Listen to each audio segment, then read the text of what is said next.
Welcome to lecture 5. Today I want to start talking about sensor security.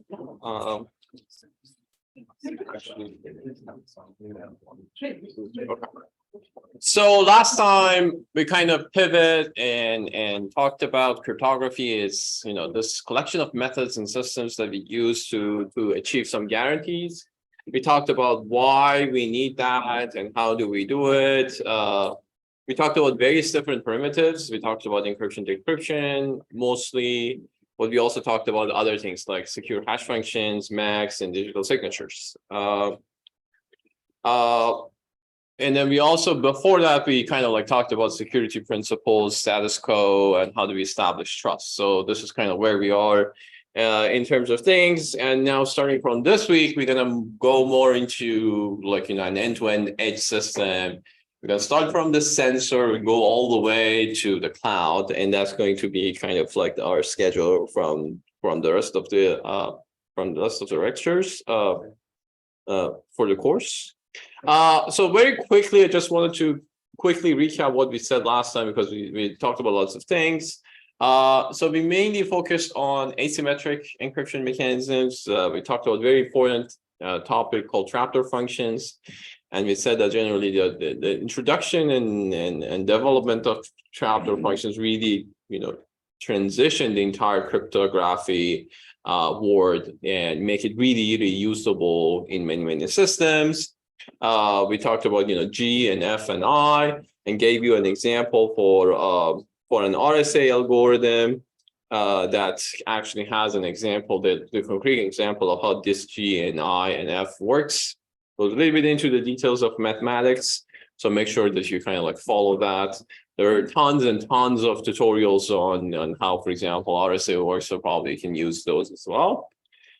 We talked about the key encapsulation mechanism and said that generally one of the very, very popular methods in order to use cryptography in practice is KEM, which is essentially a combination of sending the key using asymmetric encryption and then using symmetric key encryption from then on, right? And then we talked about, encryption, symmetric and asymmetric, and kind of compare the pros and cons for them. Then we moved on to other primitives. We talked about message and integrity codes. We specifically talked about what is a secure MAC, right? As in, we need to protect our systems against forgery attacks and replay attacks. And we said that essentially the fundamental things about MACs is using some form of a key, right? A symmetric key. And we can use many of the primitives that we use for encryption, decryption for realizing MACs as well, right? Particularly, we can use a PRF in order to implement a MAC. Using that, we then generate a nested MAC, or generally MACs of a chain message, right? We said that generally it's not a good idea to kind of generate MACs separately for each message, because then they're vulnerable to this extension attacks. So it's better to actually have specific formats in order to generate MACs. Nested MACs, and then PMACs is kind of the parallel version of the nested MACs. Then we kind of switched to secure hash functions, and we said that in secure hash functions, what you really, really want to achieve is collision resistance.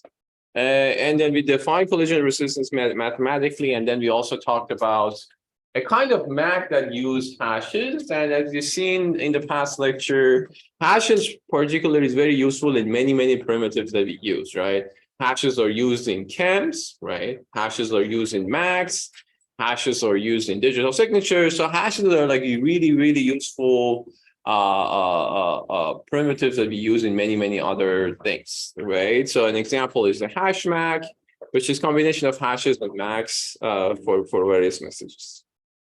And then finally, we talked about authenticated encryption, and we said that usually what you want in a realistic system is both authentication and encryption. So you want to make sure that your message has not been modified, which comes from the integrity of the MAC. And then you also want to make your message confidential, which is actually coming from the symmetric or asymmetric encryption that you use.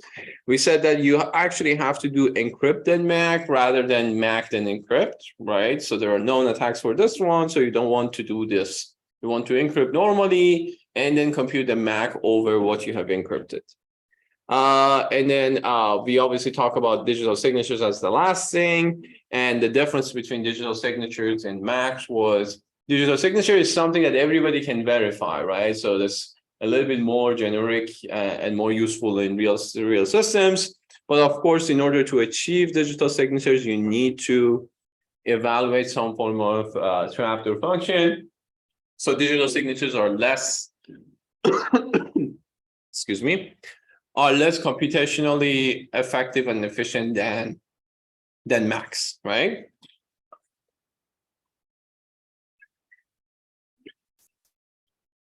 And this is basically where we are. So this is like, HTTPS, for example, is using a lot of these, digital signatures and hashing.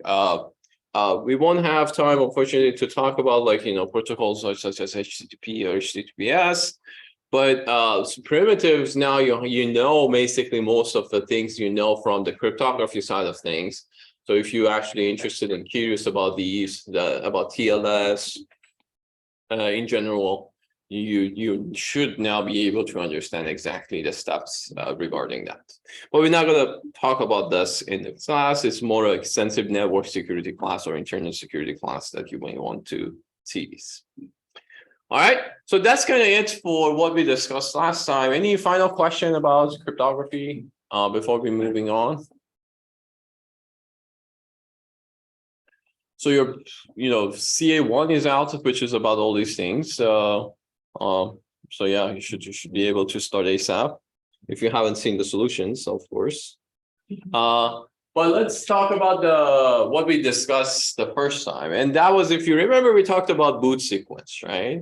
So we said that essentially boot sequence is kind of the bootstrapping in the foundation of how we build a secure system. And boot sequence essentially was a series of, programs that we kind of verify one by one. And then we build them on top of each other until we reach to a point that the system is what we call booted, right? It's ready to be used. So how do we do that? If you remember, we said that, in order to achieve the security and the trust that we want, we start the trust from somewhere, and we call that the Trusted Platform Module, or TPM. We said that we essentially build this hardware with some assurances in mind, right? So making sure that it's tamper resistant, it's correctly designed, correctly implemented. And what you put into that TPM was a series of things, right? So you put your security keys, but you don't just need your security keys, you also need your security functions, right? So all these things that we discussed last time, including like the AES algorithm, the hash functions, the MACs, these are essentially functions, right? These are a piece of software that you can put into this TPM. And of course, you need some, core, some execution engine that can run these functions, right? So you need to be able to run these functions using these keys. So collection of keys, functions, and some form of a core is really what you put in your TPM, okay? And now you know what are those functions, right? You have things like secure hash functions, you got HMAC, things like that. So that's basically what you put here, okay? So how do we actually build this chain of trust? We use this notion of attestation. If you remember, I talked about it briefly in week 1. So essentially, attestation is this, that we trust the base, which is the TPM in this case. And then we compute the hash function of the next software, and the next piece of software or firmware that we want to use. And then if that hash function is equal to an expected hash function, then we said that, okay, we have now guaranteed that this software hasn't changed, okay? And then we're going to keep repeating this for the next phase and the next phase and the next phase until we load the kernel of the operating system, and we load all the drivers, and we're good to go after that because now we're passing the torch to the operating system. Okay, so the idea is basically this. So think about your software as sequence of instructions, right? I'm calling it an M, right? So sequence of instructions.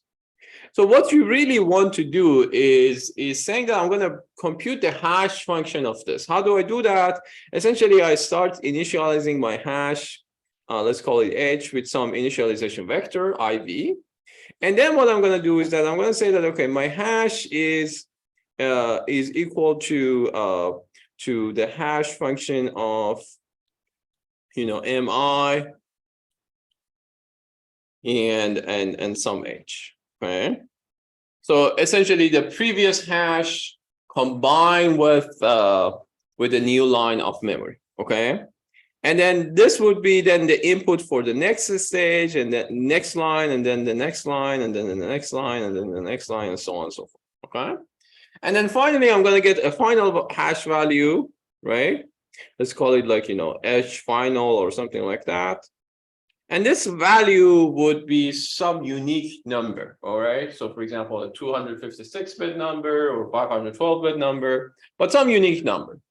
And what we know about this is that if this M is not modified, this hash, since this is a deterministic function, it has to generate this known H final number, okay?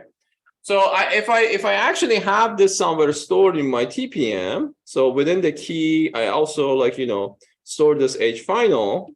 And what I'm going to do is that I'm going to compare what I've calculated here with any number that's, I stored here. If these two matches, it means that, this M has not been modified, right? This is exactly how we do for checksumming, basically, when you're downloading file, right?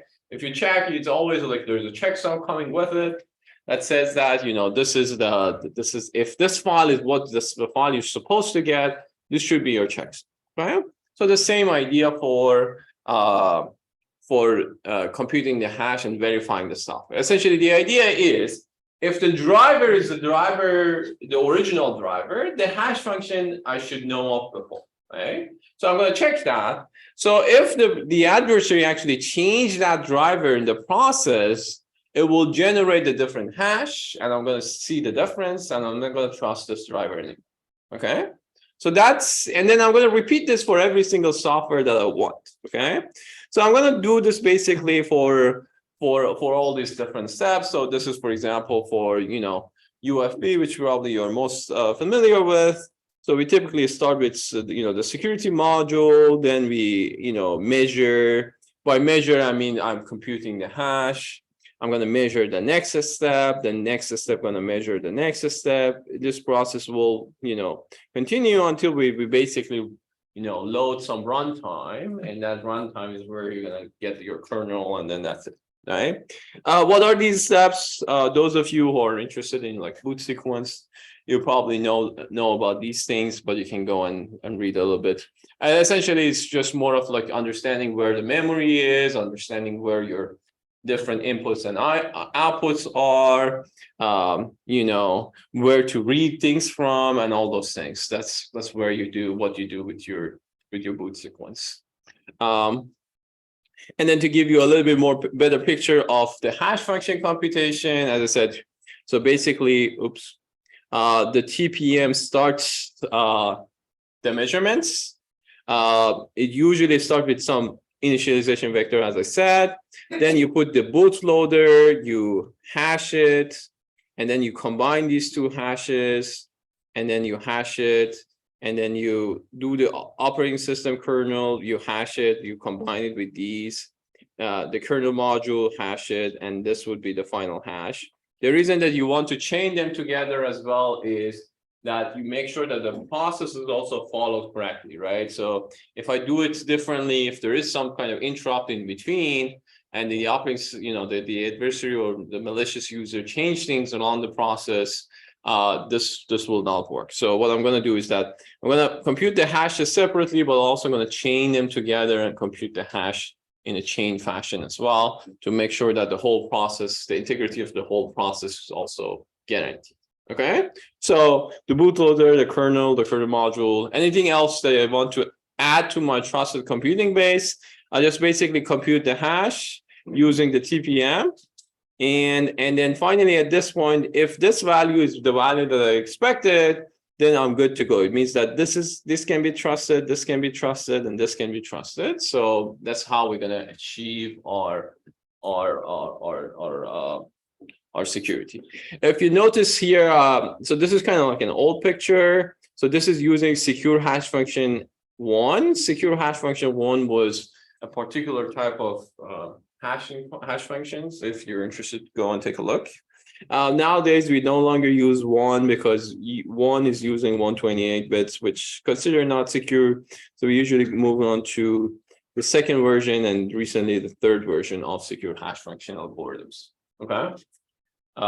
If you just Google it, you will see the details of how we actually compute the hash function. But if you remember, for the hash function, the biggest thing was it should be collision resistance, right? It has to be hard for an adversary to find two inputs that generates the same hash. If they do, what they would do is that then they're gonna replace this bootloader with another bootloader that has the same hash, which is gonna circumvent the whole process. But in fact, this is not the same bootloader that we expected, right? So that's why you want to be collision resistance in this particular case. Make sense? Any questions? Okay. What's the rationale for computing just a plain hash function over these pieces that you want to verify rather than verifying additional signature or an MAC over these pieces or something? You know what? So the question is why are we using hash and not like digital signatures or MACs? Because in order to check the integrity of a plain message, you can use hash. You don't need to MACs in this particular case because there's no like a sender and receiver in this particular case that you want to build on. And you also don't worry that if the adversary is going to, you only want to use MACs when there is the notion of adversary who also wants to compute the message. But in this case, you're reading the data directly from the memory. So you are the one who's actually doing that. You are the one who's doing the hash functions. So you can actually assume that you are correctly computing the hash. It's not like, we want the adversary not to do it. It's you that you're actually doing this process. Does that make sense? Yeah, I suppose so. Yeah. So essentially, let me maybe clarify a little bit more. So everything is happening within the TPM, right? So you already know that your TPM can be trusted, okay?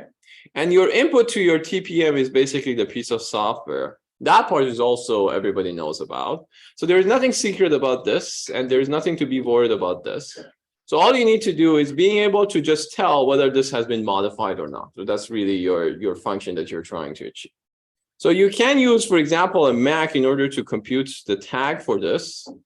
But you are the one who is computing it, and you are the one who is verifying it, right? So there is no point of using MAC here and then you verifying the MAC yourself.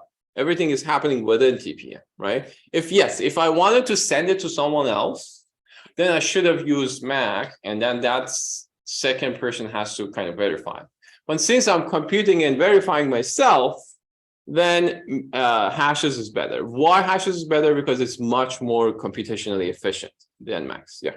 Sure. I mean, yeah. I guess I buy that. I guess if you want to like update your software right now, you have to update that hash between the TPM as well. Yes, but same for MACs too, right? Well, no, because if it was a Mac, you just use the same secret key within the TPM to verify, and then when you want to update the software, you need to update the Mac. You can do that outside the TPM rather than. No, so but even if you're using Mac, you need to compute your tag, right? And you need to check whether your tag has been correct or not. So consider the scenario, right? So I'm using another software prime. So what will happen if I compute the MAC for this? I'm going to generate a T prime. And what I need to do is that I need to compute T with T prime.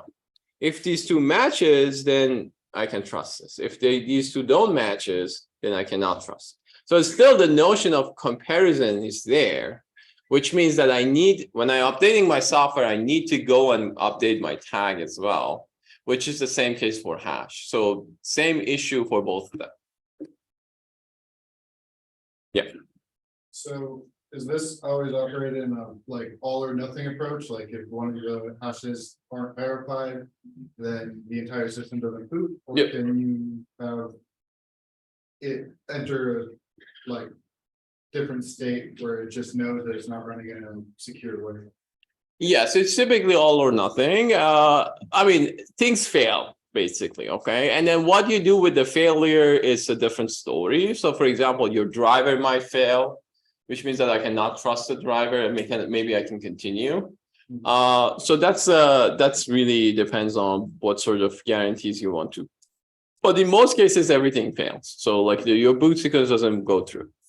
And another thing is that it's not even like at the different modules, even at different lines, you have this, which means that even I change a single line within the code of a particular driver, my hash would be very, very different. So we typically call this like the avalanche behavior, where if you change one bit within your input, your output would be very, very different. And you want your hashes to have that capability.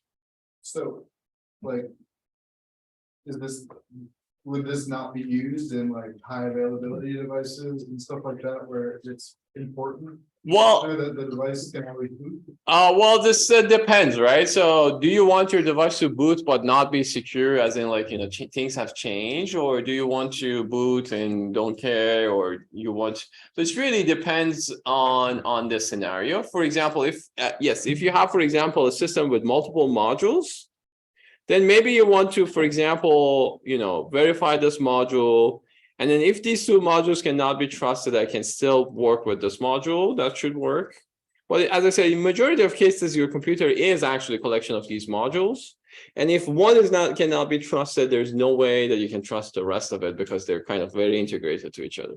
So it's really case dependent. So I'm not going to make comments that yes or no. It's depends on the case. Okay. Yeah. Why does changing the software change the hash that's generated?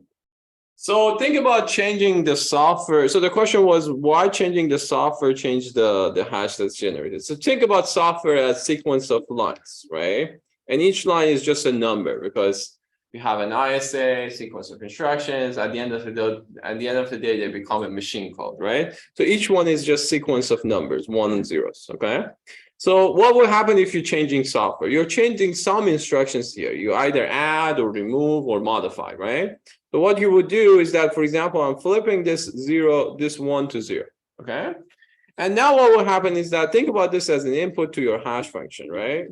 So as I said, even if you flip a single bit in your hash input of your hash function, your hash will be different. So that's kind of like what happens. We're good? Awesome.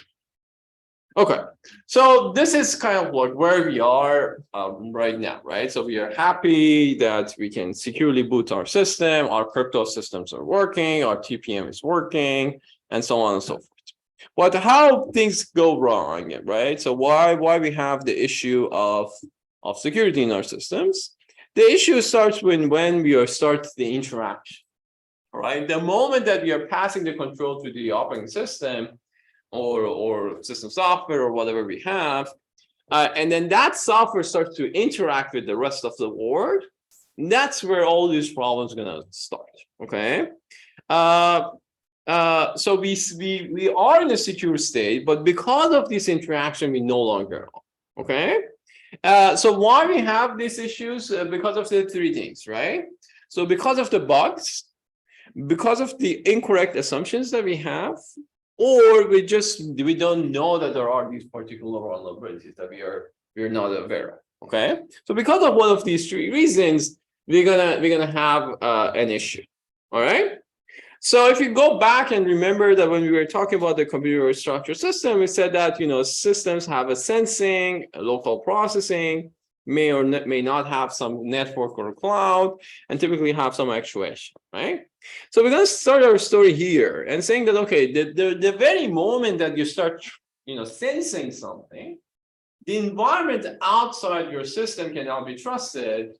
And there are a whole bunch of class of attacks that the sensor, the environment can kind of like, apply to you and essentially, penetrate through your system, fool your system, and make different changes to your system. Okay, and that's goes into the category of how can I trust my environment, or how can I trust the data that I'm sensing?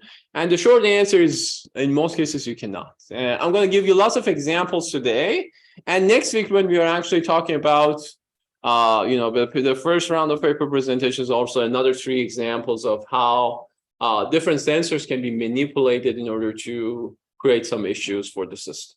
Okay. So if you remember, I told you that, under this system, what is a threat model? And we said that essentially the threat model is all of them. So it's not just a sensor. It's also things that you can do with the local processing, unfortunately, things that you can do with the network, the cloud, and actuation, and all of them, because all of these different parts are interacting with the physical world, with the outside world, and that outside world is not trusted, it's not trustworthy, right? So talking about specifically about sensor security, which is kind of like, the focus of this lecture, is that changes that we say in the physical domain, and mainly we are talking about analog domain changes, that results in some sort of error in our systems. Okay, and this errors could be like, caused by faults, caused by just wrong data that we are sending to the device. It could be many different things. And the interesting thing is that given that we are more and more relying on sensors with different modalities, with different use cases, there are actually lots and lots of new opportunities for the attackers as well, right? So if back in the day you were just using maybe like a camera, now you're using a camera, you're using a voice, system, you are using some form of IMU, you're using location tracking, you're using all these things and carrying it with you on your mobile phone, on your autonomous car, and so on and so forth, right? So which means that you're basically opening the door to more possibilities for an attacker to impact something in the physical world, and that will be translated, propagated all the way through your system, and essentially create some form of a hazard or attack to your system. And not only that, then you can also, modalities can be combined. So you can actually have a multimodal attack that do something in the vision domain and maybe something in the acoustic domain together, like also fool your system. Okay. Any other question? On the local process, we also have issues. We're going to talk about, trusted execution, side channels attacks, false attacks, memory corruption, things like that. That's the story later on in the in this class. And then we're also going to talk a little bit about network and talk about the challenges that we're going to have at that time. I'm going to want to just quickly go over these general topics and to go to actual talking about the sensor security. Another important issue for network is that, similar to the fact that sensors are becoming more prevalent, different types of networks and generally network connectivity also becomes really, really prevalent. We have in distributed systems, we have IoT systems, we have sharing of network, we have different types of wireless sensing and so on. So network also is on the rise in terms of problems that we are facing in our systems. And of course, an example of networks is the internet. And there are lots of problems with that. We're not going to talk much about web in this class. Sorry about that.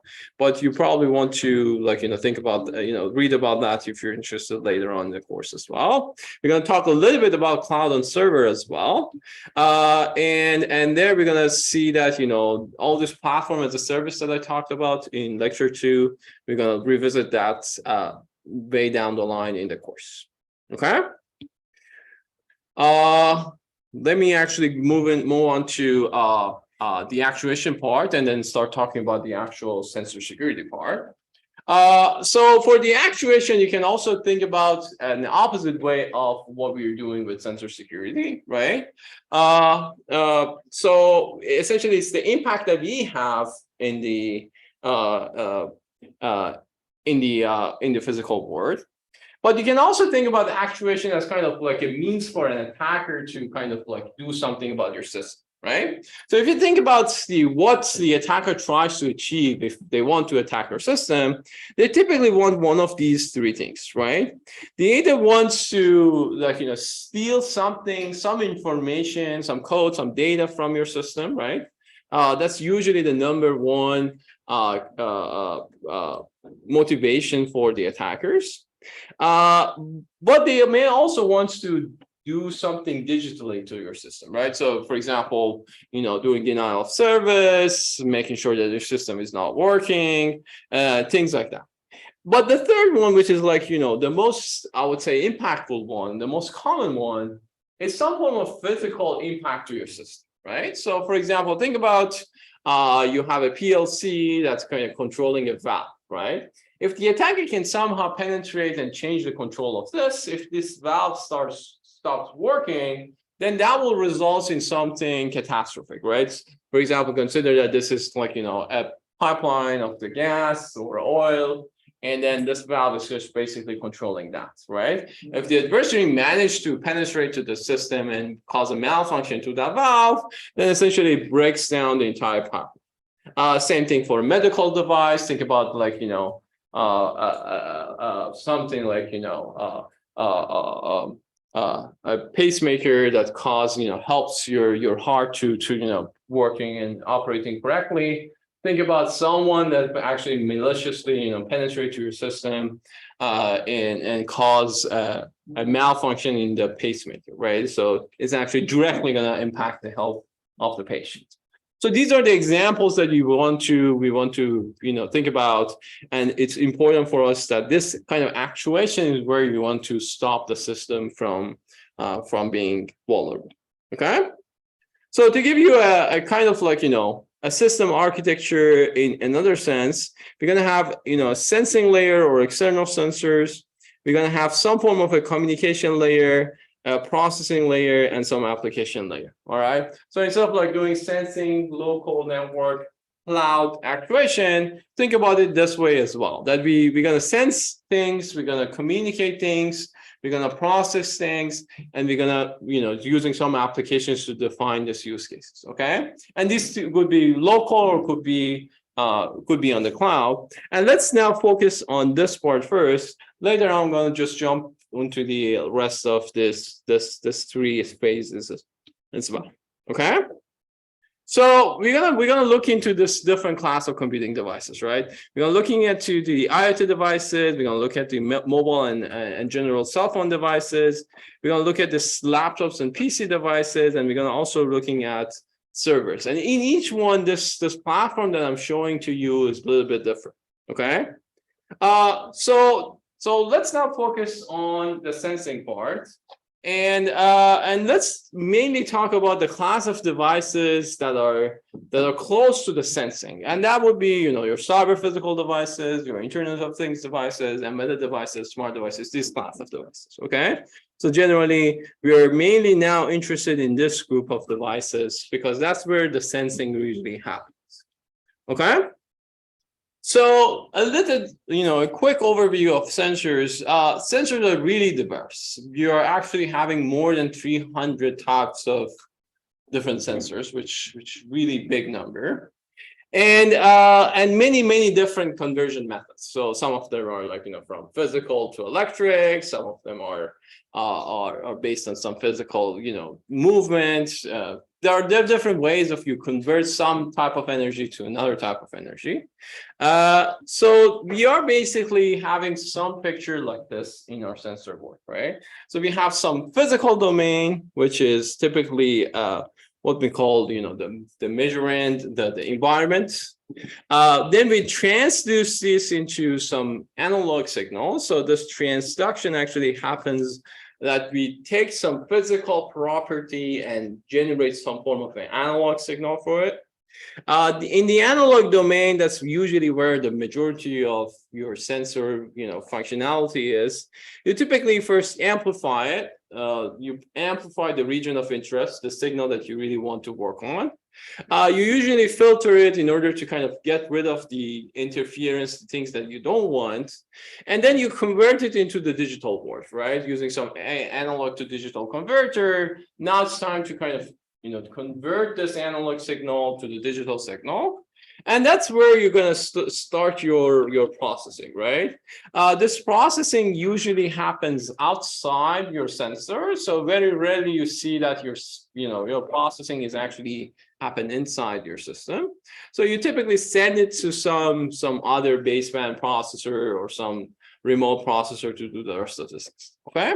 But generally, if I want to kind of systematize this for you, a sensor and sensor security is essentially consists of three parts: a physical domain, an analog domain, and a digital domain. And what the attacker can do, the attacker mainly can focus on this physical domain because that's where they have the full control. They can, for example, let's say your sensor is measuring the temperature. The easiest thing that adversary can do is just changing the temperature using some other source of energy, right?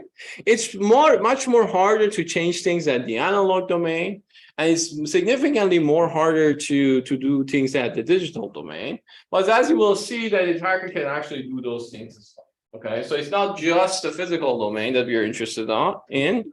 There's also the analog and the digital domain as well. Okay. So what we can change in our systems? What is basically the attack scenarios in such a system? We typically have 4 types of different attacks that we are interested in. We're going to talk about. The biggest group of attacks that we're going to talk about is what we call transduction attacks. Okay, which means that we're going to change some physical properties in the environment. And that will lead into some incorrect values read by the sensor. And it's going to propagate all the way through the program, goes all the way to maybe in our software, and will result, as I said, in some form of actuation that we don't want to. Okay.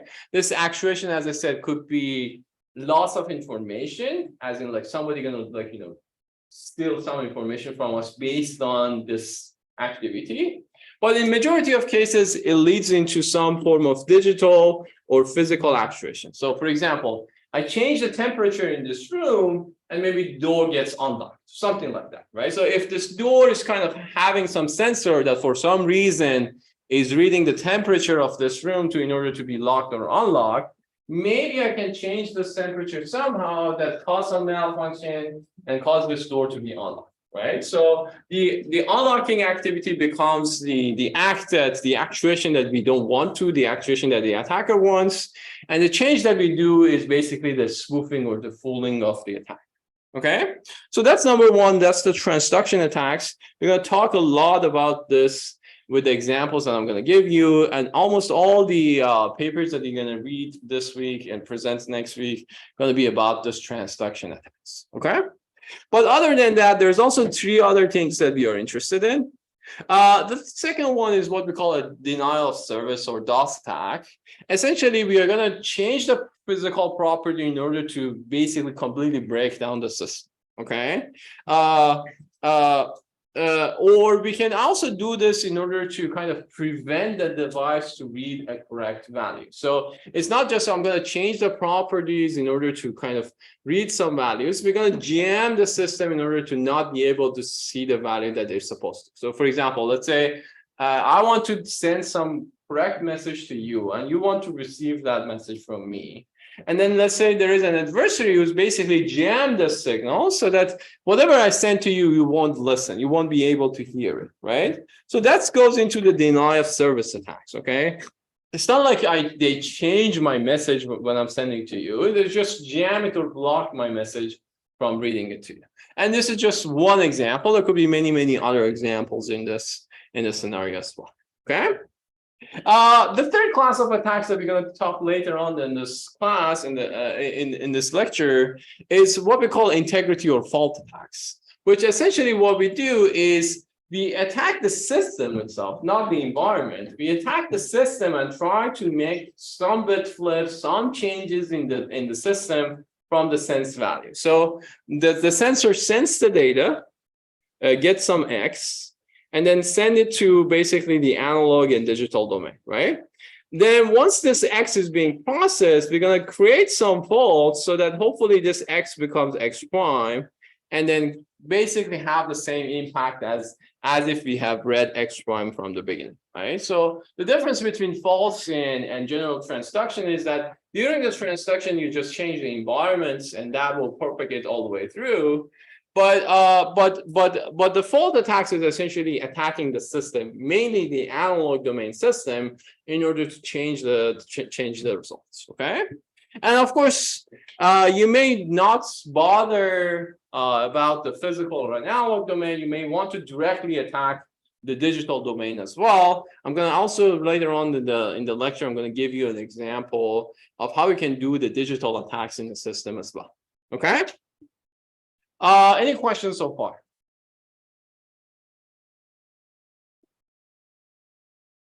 Okay. So what are the impacts of the attack? The impact of the attack, if you remember, was three things: the integrity, availability, and confidentiality. Okay. So in all these cases, eventually everything kind of boils down to one of these three things. So what type of transduction attacks can we do? Can you give us examples of what you think an attacker can do for the transduction?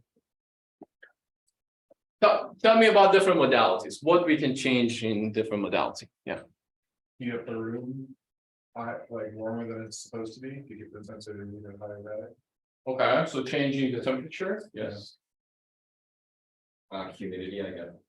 Okay. Any other suggestions? Can alter the magnetic field. Okay, alter the magnetic field. Yes. More integrate. Yeah. What they like. Changing the lights. Yeah. Actually, I'm going to giving you an example where changing the lights will fool a medical device, which is nice. Anything like noise levels, if it's an audio sensor. So audio sensors. So you adding some audio to the system to make it. Actually, I'm going to give another example called dolphin attacks, which what we're going to do is that we're going to send some commands to like Alexa or Siri and so on and fool them as well. Yeah. Magnets. Magnets, I think already said, yeah, but yeah, changing the magnetic fields definitely is one of the, for gyroscope, for example, that's a big deal, right? So you want to change that. Any other suggestion? 1.0? Yeah, so I think we covered most of it. So it could be electromagnetic or generally any RF signal, radio frequency signal. It could be sound, it could be magnetic field, electric field. It could be vision or light, and it could be some sort of a force or movement, right? So any sort of force could be there. And essentially all of these, it comes down to how much the adversary can change these things easily, right? So the amount of effort that is needed by the adversary is really the key on different things. One big thing about transduction attacks is this notion of inbound versus out of band. Okay, so what does this mean? Typically, all of your sensors that you're working on, doesn't matter which modality, they typically have like an operation range. Okay, so for example, if you have a microphone, it's typically have to basically pick up things that are within the audible range, right? It's not planned to, like, for example, it has to like basically collect things that are around like 20 gigahertz and below. If you're sending something at 60 gigahertz, most likely it shouldn't be able to pick it up, right? And the same for example, your RF signal, typically your antenna has some operating range. So we typically call this inbound the operation range of your sensor. Okay, so why does it matter? Because this transduction attacks could be either inbound or could be out of band, which means that if the changes that we make is within the bound of operation of that sensor, we call that an in-band attack. If it's outside that band, we call it out of band attacks. And why do we care about that? Because the in-band attacks are much easier to detect, right? Because the sensor can actually see that something is different. But the out-of-band attacks is actually much more stealthy, which means that the sensor even not be able to see it directly.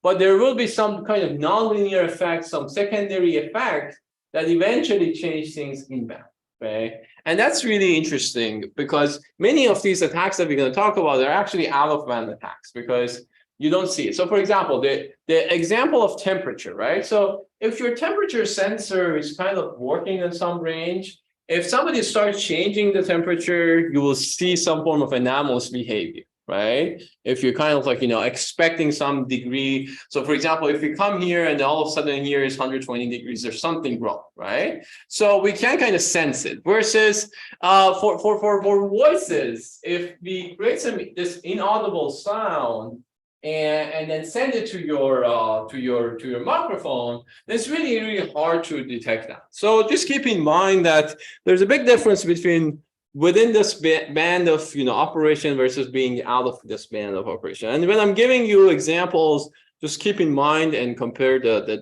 differences. Okay. So what is the attacker's capability? So we want to talk about the threat model first, right? And let's talk about the attacker's capabilities and the defender capabilities. So what can be changed by the attacker? The attacker, as we said, could change the environments, but the attacker can also impact the analog and digital domain as well. For now, let's focus on the physical domain, but later on, I'm going to also give you an example of this and example of this. So by the end of this lecture, you have an example of all three and how the attacker can change all the three. So in short, what the attacker can change, the attackers can change the physical domain, the attacker can change the analog domain, and unfortunately, the attacker can also change the digital domain, okay? What the attacker has is a collection of different things. First of all, the main things that the attacker needs to have access to is some form of equipment, right? In order to generate some signals, you need some signal generator, right? For voice would be maybe very simple. The attacker needs to speak, right? Or use some speaker. But for other things, you need to start thinking about, okay, what the attacker can generate. For changing the temperature, the attacker needs some heat source. For changing the magnetic domain, the attacker needs some magnetic generator, and so on and so forth. But other than equipment, the other three important thing is the range, is the time, and is the amount of access that the attacker has. So for example, when we're talking about the range, it means that how close the adversary can be to the sensor. Okay, so if the magnetic is, for example, the one that you're targeting, you cannot really create a really big magnetic field if you're far away from the sensor. Okay, because in order to create that, you need a giant source of magnetic force. So, but if you're really close, like within a centimeters of the sensor, then you don't need that big of source. Okay, so you have to consider how close the sensor can be to the potential source of malicious behavior.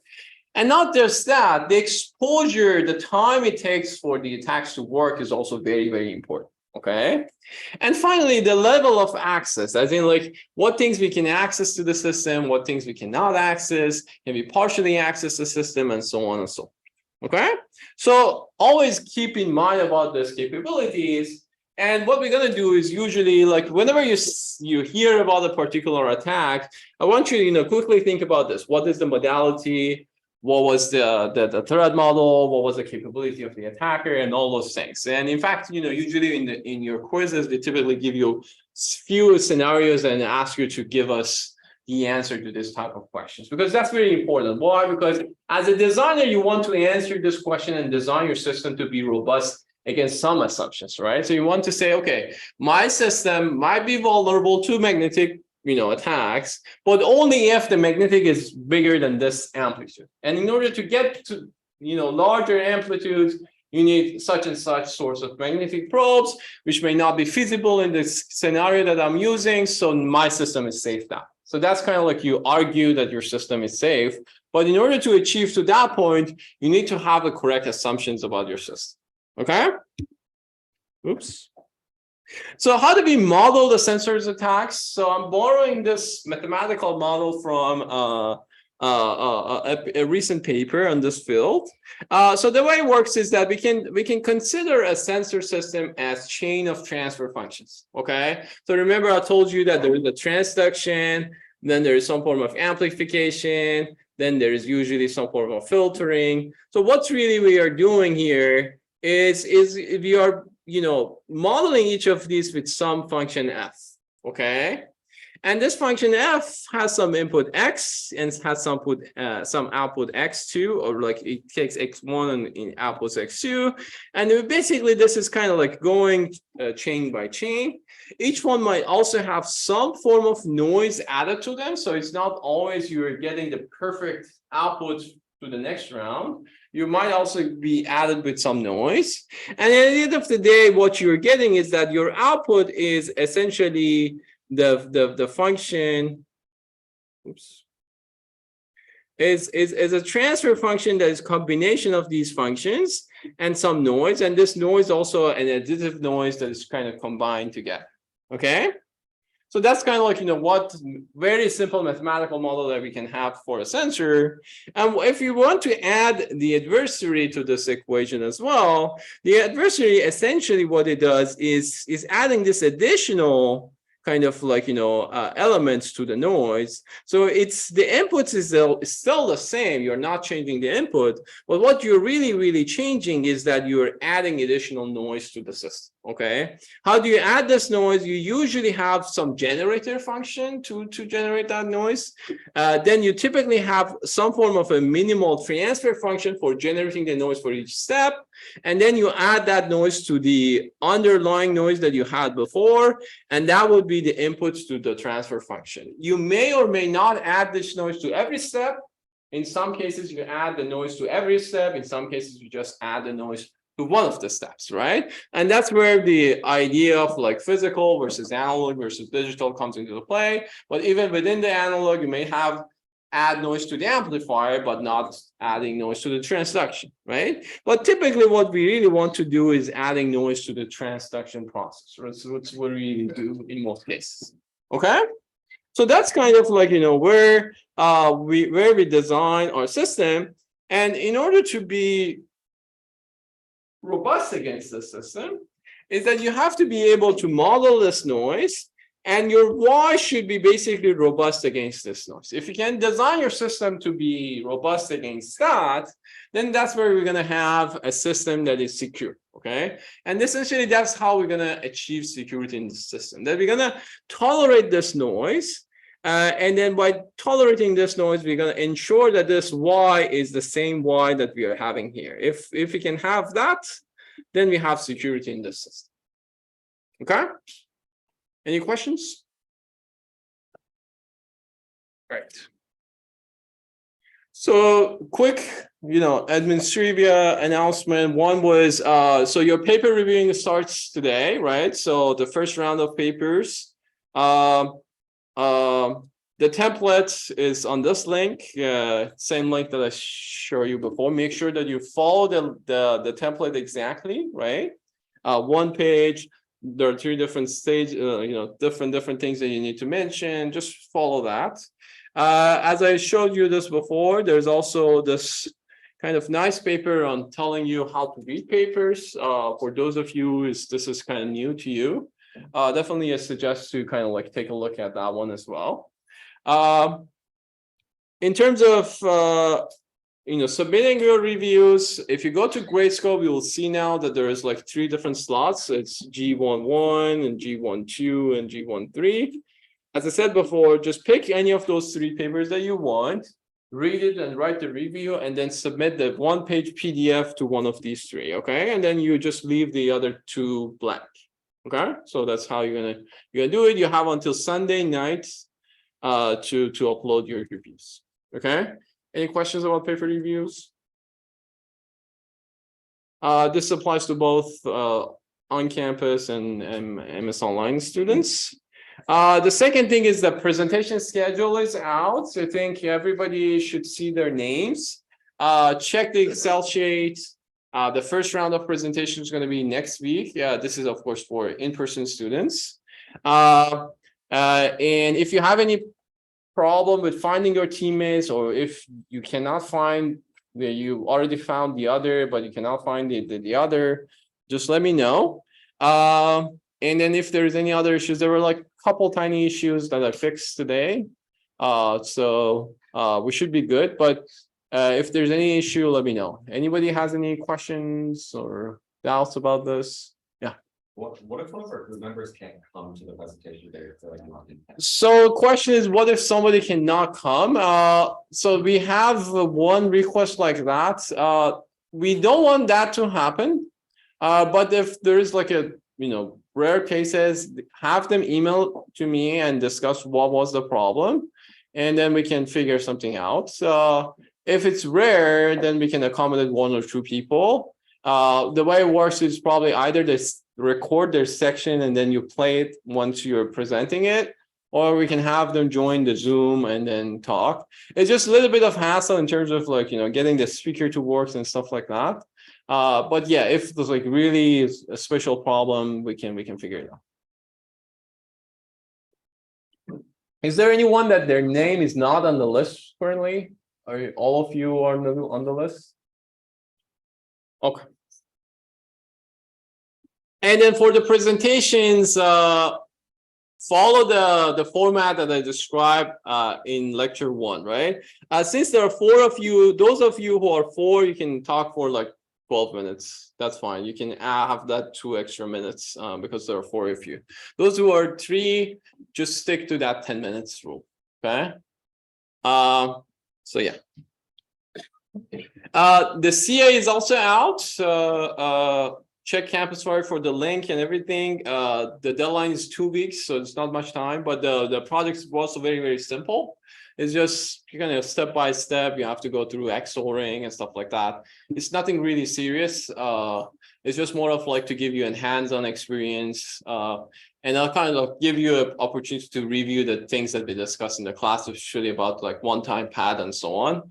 And it gives you like why many time pad with the same keys not secure and so on. So it's kind of like an example of that at the end of the day. Okay. So it should not take too much time, especially if you're familiar with Python and Jupyter. If you're not, you probably want to spend a little bit more time, kind of make yourself familiar with that. If you really don't want to use Jupyter Notebook at all and don't like Python, you can use your own language if you want to. Just make sure that you create some form of Jupyter Notebook style report, put the code and the screenshots and everything there. But I definitely recommend just following the templates. Okay. Any questions about that? Anybody has started working on it? Who has finished? No one? All right, so before jumping into the examples, let's have a quick break. After the break, I'm going to give you 3 examples of this transaction attacks, and then I'm going to move into the fault attacks and give you a few examples of the fault attacks as well. All right.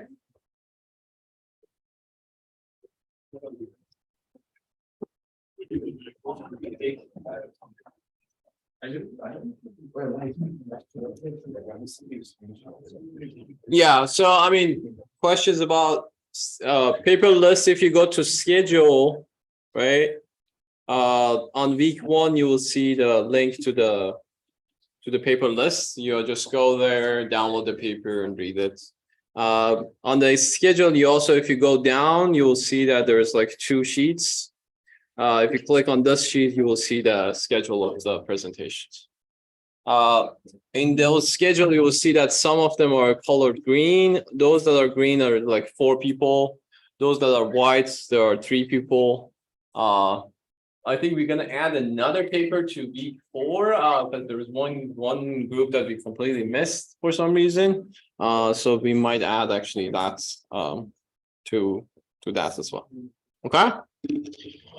Any final questions about the logistics? Are we good? Awesome. So now I'm going to give you a few more concrete examples because I just mainly talked very abstractly so far and kind of like gave you some motivation. But let me briefly talk about these 3. What I want you is that maybe you go and read a little bit more about these papers as well, if you're interested in, if you have time. And then in addition to these 3 papers that I'm going to discuss, there will be also the 3 papers that you're going to read. Of course, 1 out of 3. And then we're going to present the 3 next week as well. So it's like a collection of 6 papers that you're going to kind of learn about the sensors. The first one is about attacking drones, okay? And what they did in this paper was they create sounds, and this sounds was basically creating some errors to the gyroscopes. And the gyroscope was the one that's kind of like, keeping the balance of the drone. And they show that they actually, if they do that, the drone will crash. So they actually successfully crashed the drones. Okay. So how does it work? Drones typically use mechanical, electromechanical sensors, MEMS sensors for their gyroscopes. And basically gyroscopes generally works on on translating the vibrations into some digital signals, some electric and then digital. Okay, so it's kind of a translation of vibration into some numbers. Okay, and what could happen is that this paper, what they did was they found that there is this resonant frequency that if they manage to create vibration at that resonant frequency, it's going to amplify significantly. And as a result, it's going to generate this very unusual numbers, digital numbers, that's going to fool the controller, and the controller thinks that, this is different values. And then basically just completely mess up the entire controller. And eventually it's going to crash into the ground. So that's kind of like the idea of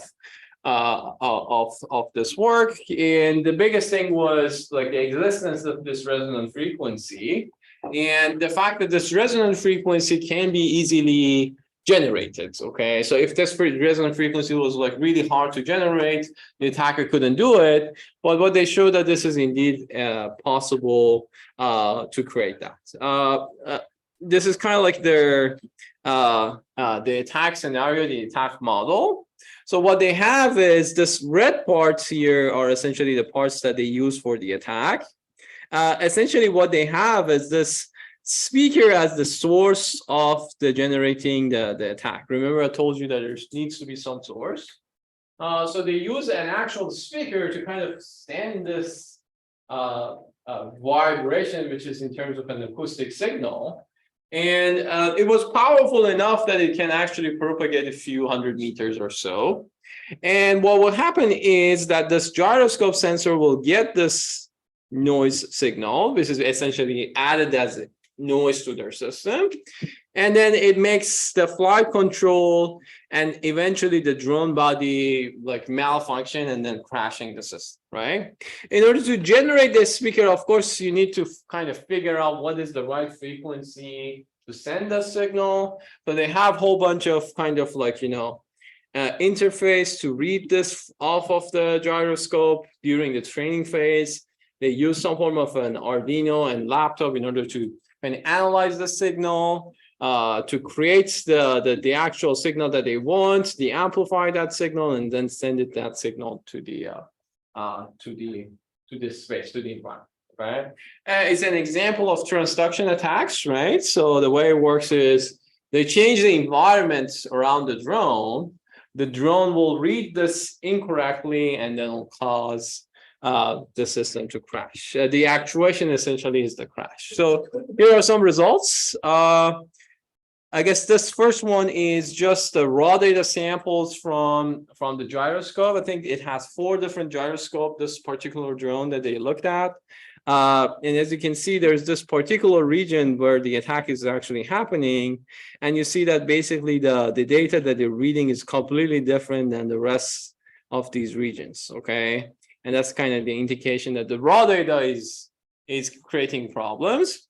This raw data is then transferred into an actual, activity. So for example, this is the data from the rotor control, the actual motors that used to move the propellers of the drone. And as you can see, during this region B, there's doing all this crazy stuff. So it's moving up and down and up and down. I think the speed is kind of changing. And as you can see, not just one rotor, but all the rotors are actually impacted by this, the left and right and front and rear.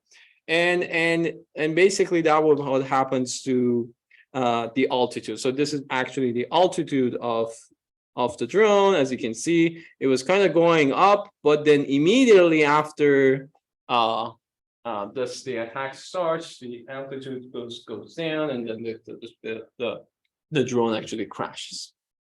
Your question?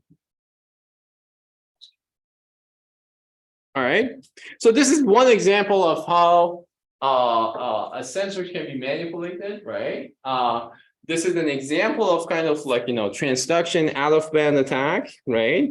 Why is out of band? Because it was essentially like, sending resonant frequency that's typically outside the normal area of the gyroscope. And again, if you think about the time, the axis, and the amount of equipment, this is fairly easy for an attacker to pull off, right? All they need is some form of a speaker, and they can be fairly away from the device because the speaker could be a loud speaker, so it can actually send it out.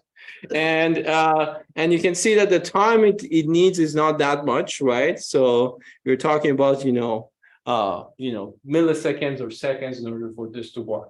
Okay, so that's kind of like the things that you need to consider. Any questions about the drone attack? Yeah, there are a whole bunch of details about this, of course, that, as I said, if you are interested, just go in and take a look at the paper. Here, I'm just particularly wants to kind of give you some practical examples, okay? The second attack is actually attacking medical devices. Medical devices, particularly for sensors, is a big deal because the impact of attacking a medical device is huge. You might argue that, okay, if the drones basically, hit the ground, worst case scenario is that, the drone is destroyed. So some maybe financial, damage. Versus if somebody is, using a medical infusion pump to get some medicine, if it stops working, then that's very detrimental, right? So that's why medical device security is really, really important. To give you an example, so they actually showed that they can mess up with medical infusion pumps. What are these pumps? These pumps are usually have like, two parts. There's one part that's kind of like, basically, this is the where the medicine is, and then there's drops and there's an IV, tube that goes into the body. In order to kind of control this rate, because that's very important, that's the biggest thing about this infusion pumps is what rate and how much medicine you're taking each second or so. They kind of use this IR sensors. So essentially the drops as it goes down, there's these two kind of like IR sensors that like kind of like look into each other. If there is no drop, they're always like, receiving each other's signals. So you know that, nothing is going down. But the moment there is a drop, there's actually be a quick disconnect between these two. And this could be measured and essentially very, very accurately can be programmed so that the rate of which that these drops goes down is exactly what for example, the physician wants. So the physician typically have access to some form of a control panel that says, okay, this amount of medicine with this rate and stuff like that. Okay, so that's a regular, functionality of an infusion pump. And this is kind of like more in detail of how it works. So essentially the drops, if you look at the received signal in time, you will see a dip. And then that dip depends on how fast this drops goes down, basically this distance, and also how big each drop is. So this kind of like where this dip is coming from, and that's how they measure it, right? So how the attack works, the attack actually works this way, that they found that essentially, if I'm in this linear version of region of the sensor, if I increase the rate, this data I can deal with. Okay, I can find the dip and I can measure the dip. But the interesting thing happens when we go to the saturation point. We go to the point that I no longer can correctly measure this dip because it's so fast that I can no longer measure this. And what will happen is that, we are at this nonlinear version. You are expecting that, the time kind of like, the amount of medicine versus the time is kind of a linear function. And that's how you transfer time to medicine. But when you're actually in the saturation point, that's no longer true, right? You can inject a huge amount of medicine in almost the same time that you want it, because now you are in this saturation mode. Okay, so really what is happening is kind of like, If you're adding spoofing, you kind of see this small dips because now you're injecting a lot. And what will happen is that there are some regular scenarios that you want to inject a lot of medicine, but the adversary can actually, kind of accelerate this process. So you can inject even more and more drugs to your body, right? So that's kind of like what they're trying to do. So they're actually adding additional, changes to the IR sensors in order to kind of keep this operation into the saturation mode. What they did is that they can either, for example, create and put an additional emitter. So if the adversary actually adds another emitter here, this receiver thinks that this is the faster or slower rate for the medicine, or they can just play with this rate in the sense that if it goes to the nonlinear saturation mode, then they can actually increase the amount of medicine without the system actually noticing it. Okay, so that's kind of like what they did in their attack. So this is kind of like one example of this. So as you can see that this is generally the output of the microcontroller, the controller system. As you can see that at this point, they were detecting some drops, but as soon as the system got saturated, you see that although there are some dips here that should have been detected, but they couldn't detect any of these outputs, okay? Another thing that they did is that they can also create fake drops. If, as I said, if they actually creating additional emitting of, creating some other sense, source of lighting, they can, for example, show yes or no that there is drops or there's no drops. Okay, so any sorts of manipulating the IR emissions could essentially fool the system, both in the negative or in either directions, right? You can inject medicine to the body, or you can under inject medicine to the body. And it's very simple. They actually show that they can have like a small array of LEDs. They can get close to the device and do all those things in order to do that. Of course, very evil thing to do, but it's possible to do that. Okay. Any questions about this?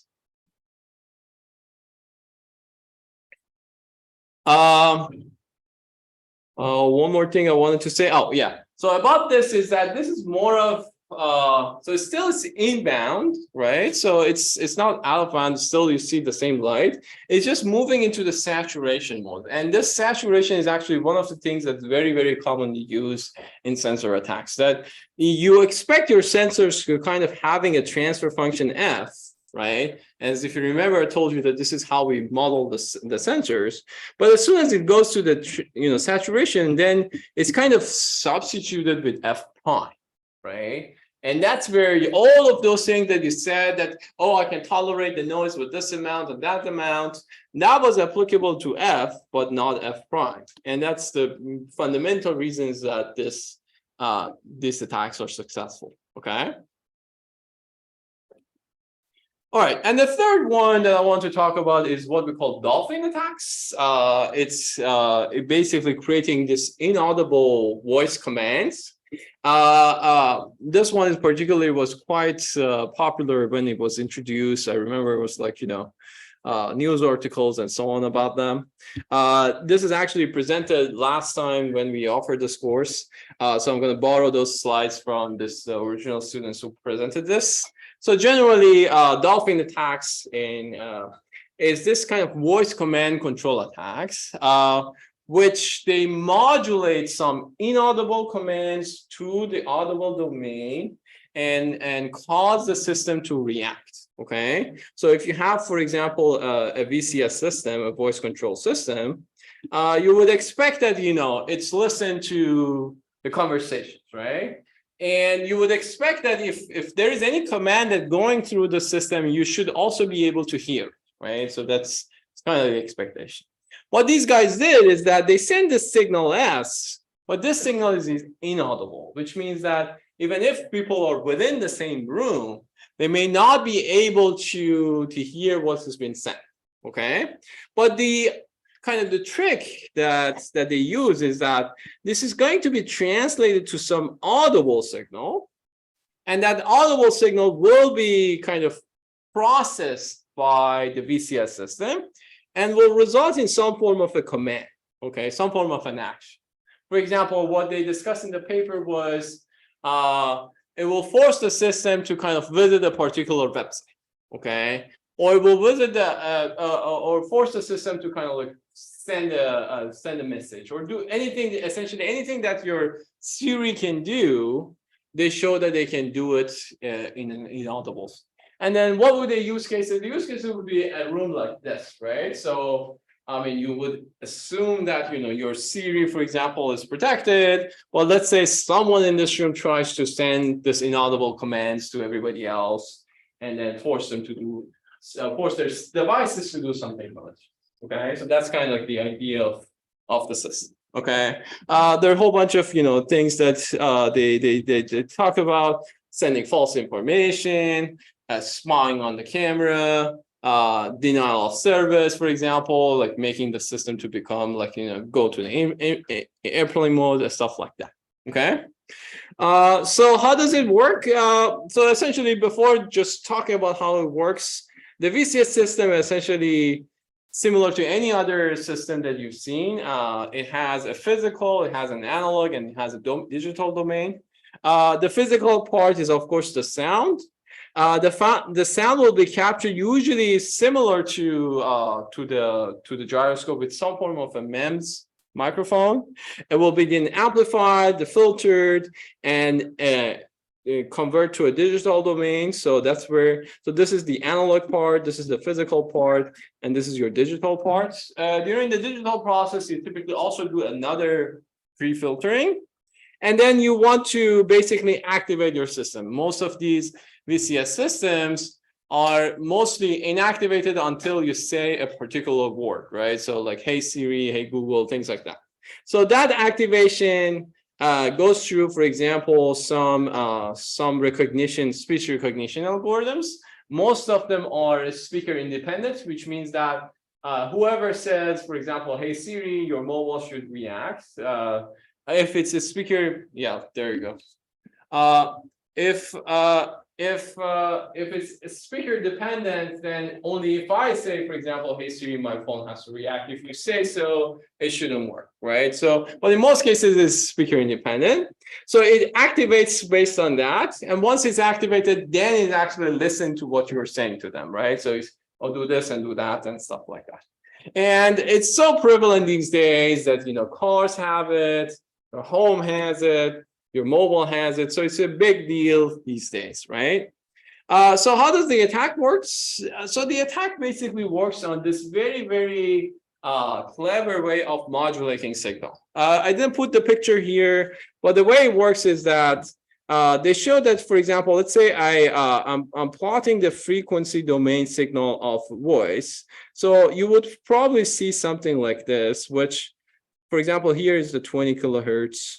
So if I start speaking, and if you look at the frequency domain signal, you will see something like this, okay? If the signal is inaudible, you will see something like kind of like this. And then again, here is 20 kilohertz. So like all the frequency contents is above 20 kilohertz. And generally that's why you won't be able to hear this. In normal system, the VCS also should not be able to hear this. Okay, so that's what you would expect. But the clever attack is actually happening here, that they show that most of these microphones are not linear functions. So essentially, it's like a communication signal that if you multiply two things, you not only get the multiplication, but you also get the harmonics of that multiplication, okay? So if you mix two signals, FC and FM, what you would expect is that you see FC minus M or FC plus M. Those of you who are a little bit familiar with modulation techniques, that's usually how you mix signals, okay? But if it's a nonlinear function, not only you will see this, but you will also see that harmonics of this at M times FC minus M and F plus and minus, okay? Which means that I'm gonna see this frequency and then the multiples of this frequency in both directions, both lower sideband and upper sideband. So what they did is that say, okay, I want to send this signal to this. I'm going to modulate this to these two. And what I'm going to see is that there will be some form of additional activities that is happening as a sideband of the signal, as the product of modulation is a signal in the audible domain.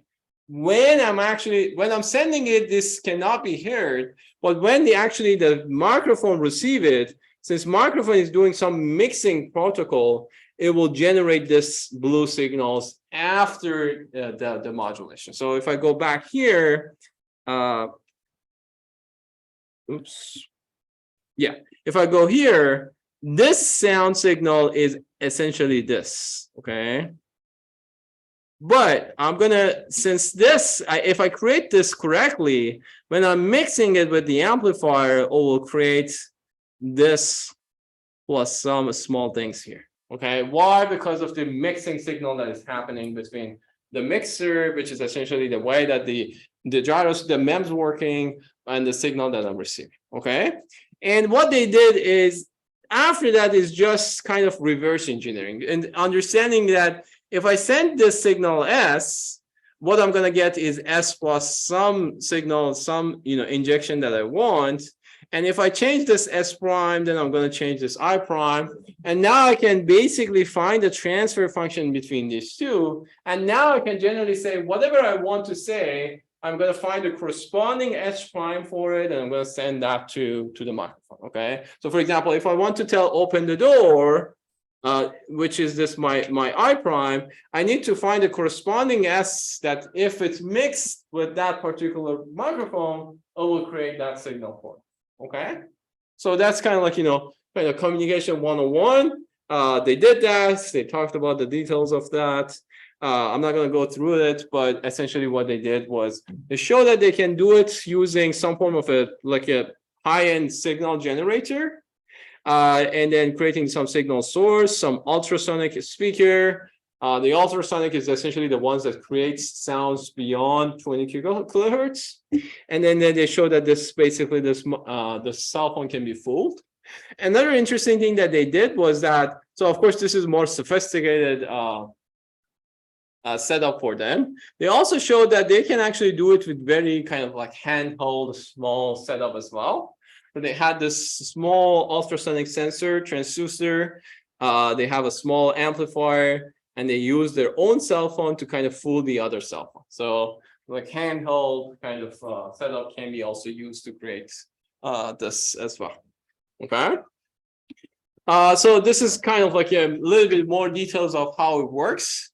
So essentially, if your input is, so the whole thing is that your input, the transfer function in your microphone is not a linear function, okay? So it's not just ASN, it's ASN plus some BS squared in, okay? And that's where the things get a little bit problematic. So if your SN, for example, is your message plus some like amplitude modulation, like a cosine of 2 to the 2 times pi f t, which is generally, this is how we create an AM signal. If we had only this term, this would have been a regular mixing, and we're going to get the signal that we wanted. But unfortunately, we're going to create this extra terms here, and that will create signals at the other frequencies, usually frequency like FC minus 2 FM, and so on and so forth. Generally, FC minus plus minus NFMs, okay? And that's where the problem is going to begin, because this can fall within the audible range. Even if the FC itself is higher, like 60 kilohertz or 80 kilohertz, the combination of the harmonics can fall into 20 kilohertz range. And that's where you're going to actually generate this audible signals from this inaudible signal. Okay? Any questions from this? Okay. So they use a different hardware. They show that actually, depending on how the microphone is designed, depending on what the transfer function of the microphone is, this actually may or may not work. So for example, they showed that I think iPhone 6S was working, but 6 6 was not working and 6S was working, or other way around. But they also show that, you know, they can actually test and they've worked. There's also software differences in terms of how they actually handle this request that cause some issues. Yeah, so I think this is the list of the devices. Yeah, see, for example, the 6 Plus didn't work.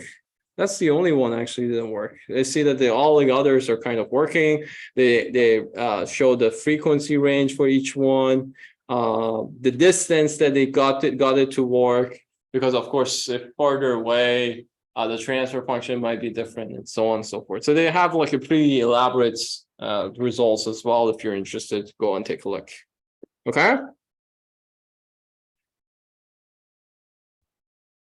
Awesome. So, and then quickly about the defenses from Dolphin attacks, and then I'm going to move on to the defenses generally for sensors. So at the hardware level, you can enhance the microphone in order to reduce the nonlinearity, or at least increase the linear operation beyond 20 kilohertz. Because if you do that, then the adversary needs to also move away from that. Maybe you can also detect this nonlinearity and filter it out. So that's another thing that you can do at this hardware level.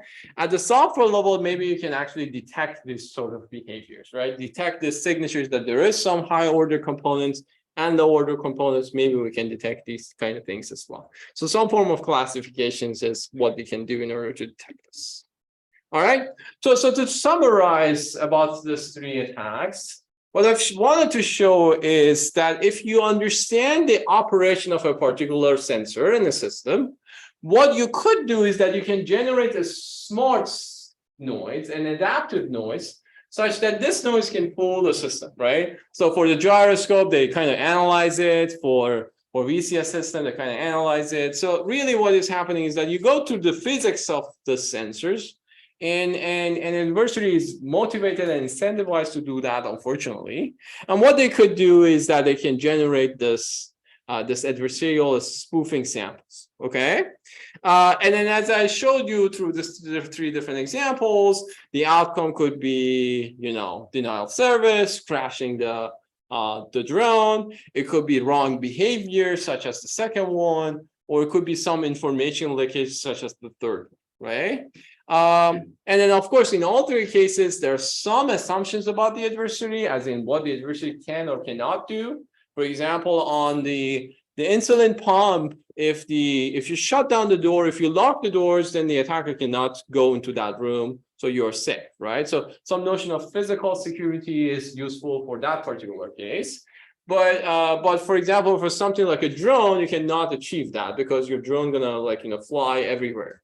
And the speaker can essentially, from the base station, can send those signals. So depending on different scenarios, the defense mechanisms are a little bit different. Okay. Here's your participation. Well, let's see. The password here is Hey Siri.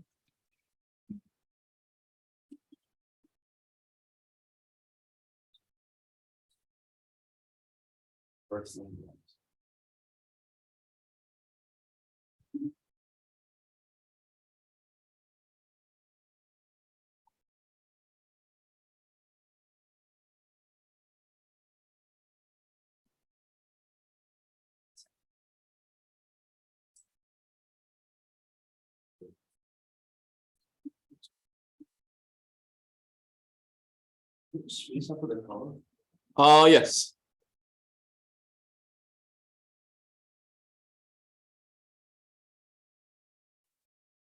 Well, I think your script gonna figure this out as well.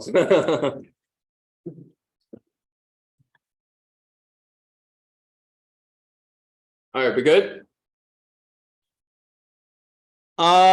So there are many more instances of this attacks. I put 2 references at the end of this lecture for kind of like, you know, a survey of these papers. If you're interested, definitely go and take a look at them. And as I said, we're gonna read more and see more of these next week as well. All right. So let's talk about defense mechanism. Let's see what we can do in order to kind of protect ourselves against this type of sensor attacks. Any suggestions?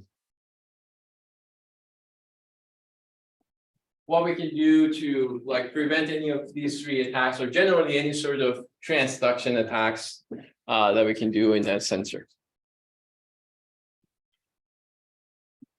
I was just thinking like, maybe there's like a physical barrier to limit Yeah. access. So some sort of isolation, right? So if you can isolate such that those kind of faulty signal does not go through, maybe we can protect the system. What else? I feel like more bounds checking, it seems like there's a lot of like out of bounds stuff that we're taking. Yes, exactly. So you want to check the bands and say that, okay, if these things are out of that range, we definitely want to filter them. And that will kind of eliminate the out of band attacks at least. Okay? And randomness to the readings. Add randomness to the readings. That's exactly what we want to do. And randomness to the readings will help us with fooling the attacker as well, because then it's decorrelates what we can sense versus what we can do. Anything else? Maybe people in the back? Any suggestions?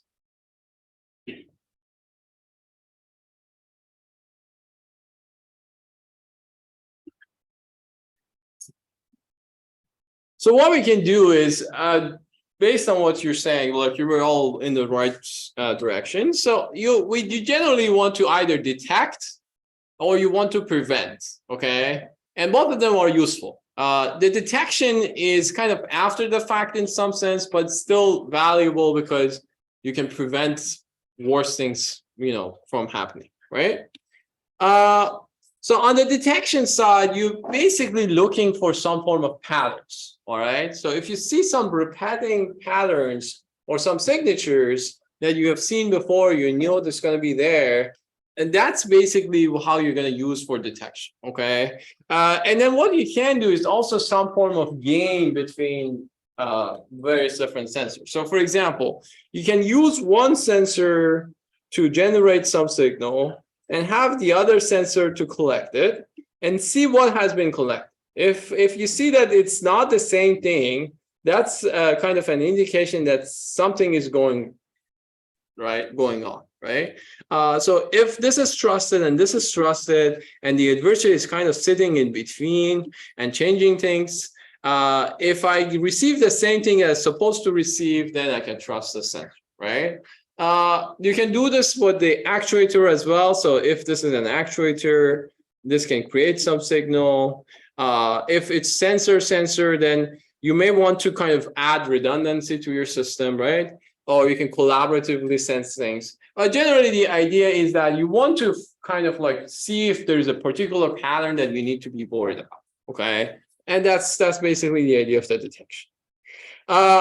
Another thing that you want to do for detection is detecting, as what someone mentioned, out of band signals, right?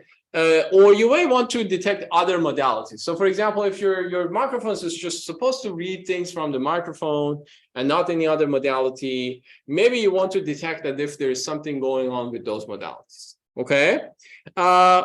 So that's definitely one thing you want to do. Another thing that is very, very important to do is saturation detection, right? Remember, I told you that, saturation is one of the biggest issues that we are facing. One thing we could do is that maybe we can have a mechanism to detect the saturation. And the moment that the sensor is saturated, we kind of like, stop from working or creating some errors, something like that, right? And finally, you want to do some form of a more like, machine learning based kind of, or signal processing based feature detection, right? So those patterns that I said, you may want to like, feed into some form of a classifier and do a little bit of more of a discrimination, more detailed format, which usually involves some form of machine learning, okay? Other than that, on the prevention side, there are various things that you can do. You can do shielding, as somebody suggested. And this will basically reduce or even eliminate, in some cases, the amount of exposure to the attacker signal, right? So if your for example, your voice, control system may not be able to hear everything unless only will hear things that are really close to it, then maybe I'm more secure when someone from the back trying to launch a dolphin attack, right? So shielding is one. Filtering is kind of like some form of shielding, right? So It's kind of like the same idea. The difference is that shielding is basically saying blocking everything versus filtering, saying that, okay, I'm gonna filter some of it. I'm gonna let some go, and then I'm gonna let some block some other, right? The filtering could be adaptive or fixed, doesn't have to be just for a particular frequency. It might change depending on the demand as well. And then, as someone also suggested, randomization is also a big part of prevention of attack. If we can kind of like make the system kind of behave somewhat randomly, then the attacker cannot also easily add the noise to the system.